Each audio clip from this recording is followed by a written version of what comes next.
태권도의 태가 무슨 태입니까? 밟을 태죠. 밟을 태자. 네, 맞습니다. 네, 박수 한번 주시죠. 태권도에서 태권을 각각 발기술, 손기술 뭐 이런 식으로 의미한다고 알고 있는데 한자 자체만 봤을 때 태는 밟을 태입니다. 근데 상대방을 제가 이제 발로 찼을 때 또 가끔만 90도 돌리면은 약간 밟는 것처럼 느껴질 수도 있잖아요. 어떤 운동을 하던 중력, 그러니까 지면 발력을 이용할 수밖에 없어요. 예를 들어 거리에도 땅을 밟아서 밀어야 버릴 수가 있고 달릴 수가 있고 스텝을 뛸 수 있고 주먹을 질러도 지면 발력으로 나오고 발차도 땅을 밀면서 나갑니다. 이거는 곧 땅을 밟는 거랑 같죠. 밟을 때. 그래서 땅을 밟는 힘이라고 해서 저는 이걸 태력이라고 이제 이름을 지은 거예요. ITF 보면은 이런 식으로 이제 사인 웨이브를 타시 ITF 특유의 힘쓰는 방법이죠. 주춤서 기본 지르기를 예로 들어 설명할 건데 아까 제가 견제에서 이제 주먹 이렇게 하는 거는 있는데 왜 이렇게 훈련해야 되지라고 했을 때 이 상태에서 주먹을 가고 올려보세요. 가고 올렸을 때 어디를 느끼냐면 날개뼈 등 쪽을 느껴보세요. 등 쪽에 별 문제가 없죠. 이렇게 딱 땡겨보시죠. 날개뼈 땡겨지죠. 주먹 질러보세요. 날개뼈 앞으로 나가서 질러줘. 그래서 등을 팔처럼 땡겼다가 쏘고 이걸 훈련하는 거예요. 그래서 여기 등 쪽이 많이 단련이에요. 오랜만에 전반적이 한 100번 정도 하면. 여기가 세지면 주먹을 지를 때 여기 날개뼈 뿌리부터 퍽 지를 수 있기 때문에 훨씬 강력하게 지를 수 있어요. 그래서 기본 동작은 그런 의미가 있는 거예요. 대부분 여기서 이렇게 하면 등 단련이 잘 안 되거든요. 둘, 셋!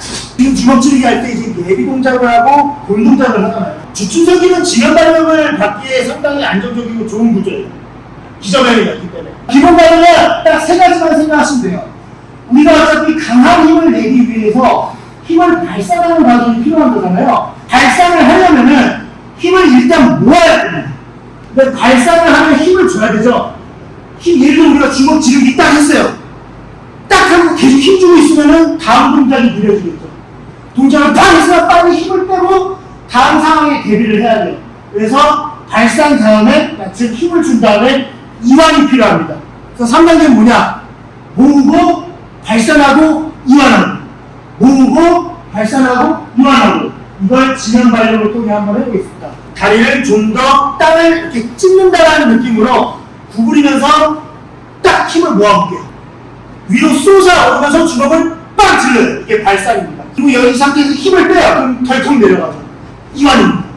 모으고 발산 이완 모으고 발산 이완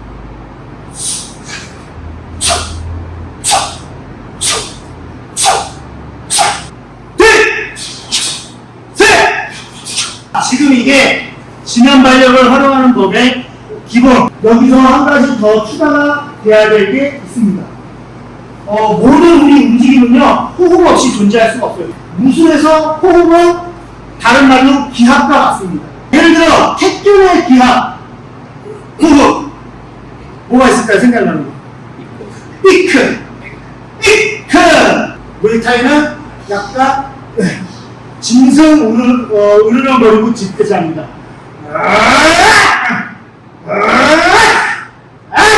그러면 여기서 문제. 태권도만의 기합 생각나는 거 있으세요?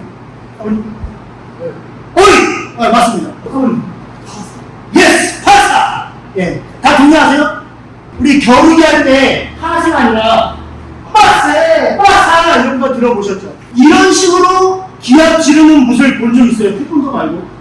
제가 알기로는 없어요. 불교 용어 중에 파사 행동이라고 있는데 그 파사 행동이 파사에서 나온 거예요. 삭된 거를 부순다.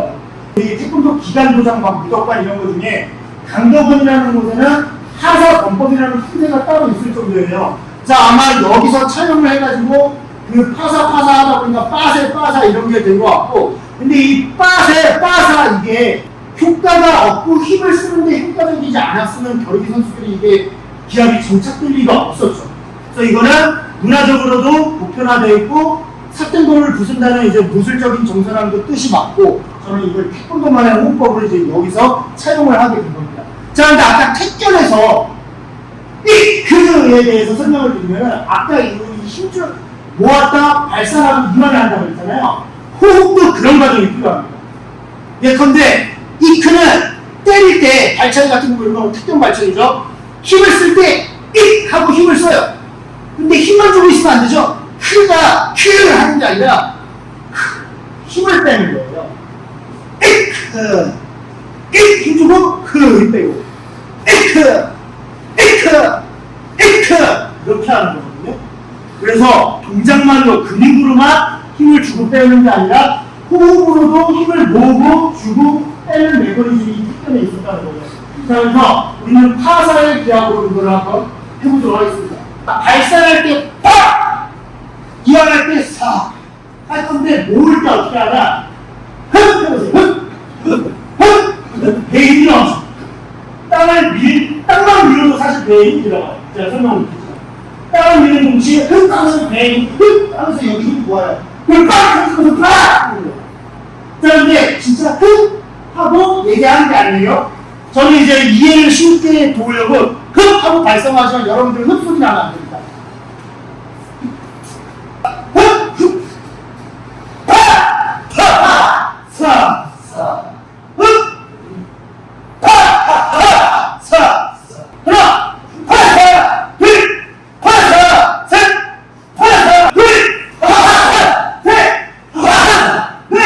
파사! 둘! 파사! 파! 이게 훨씬 기억하기에 좋아요.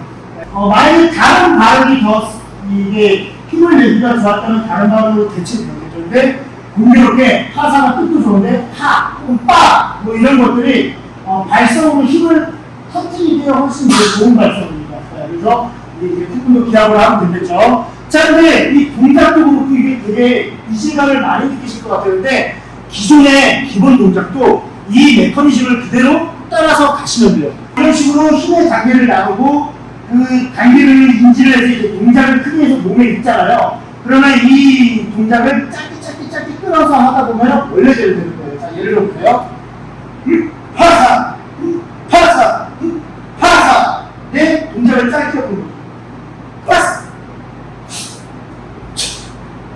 그러면 이런 바운스가 없어도 이 겉보기에는 모양이 안 보이지만 모고 발사 탁 하고 다시 빼고